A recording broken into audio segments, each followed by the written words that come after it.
கற்றதினால் பயன் என்? தெளிவு குருவின் திருமேனி காண்டல், தெளிவு குருவின் திருநாமம் செப்பல், தெளிவு குருவின் திருவார்த்தை கேட்டல், தெளிவு குருவுரு சிந்தித்தல் தானே. சிவாய நம. திருச்சிற்றம்பலம்.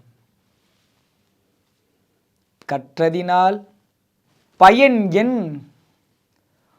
நான் பெரிய ஆள், 10 டிகிரி வச்சுக்கிறேன், பெரிய கல்வி ஞானம் இருக்குது, 4 வேதத்தை தலைகையை சொன்னால் கூட நான் சொல்லுவேன், அந்தளவுக்கு எனக்கு கல்வி. சரி, இப்போ என்ன பண்ணலாம்? அதால் என்ன லாபம்? அதை படித்த, சரி அதன்படி ஒரு நாள் இருக்க முடியுமா? இருக்க முடியலை.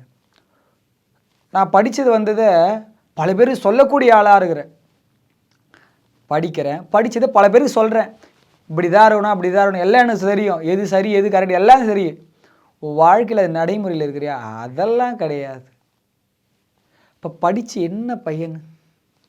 ஒரு நூலை நீ படித்தா அதன்படி வாழணும். அதுக்கு தான் நீ நூலை படித்தருடைய பயனே அதுதான். அப்போ நீ நூலை படிக்க வேண்டியது அதன்படி இல்லாமல் இருக்குது, அதை படித்து என்ன பிரயோஜனம்? ஒன்றுதும் பிரயோஜனம் இல்லை. சரி, படித்து அதன்படி உன்னால் ஏன் நிற்க முடியல? வேணா என்ன பண்ணுது? நீ 1000 நூலை படி, தலைகையை படி, விடவே விடாது.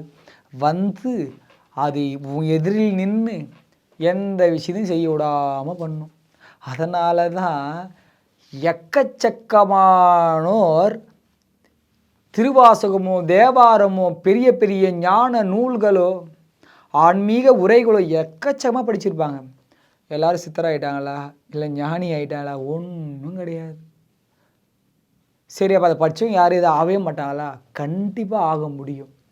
அதன்படி வாழ்க்கையில் நடைமுறையில் இருந்தால் அதை படிக்க படிக்க உருகும் தன்மை எல்லாமே கிடைக்கும்.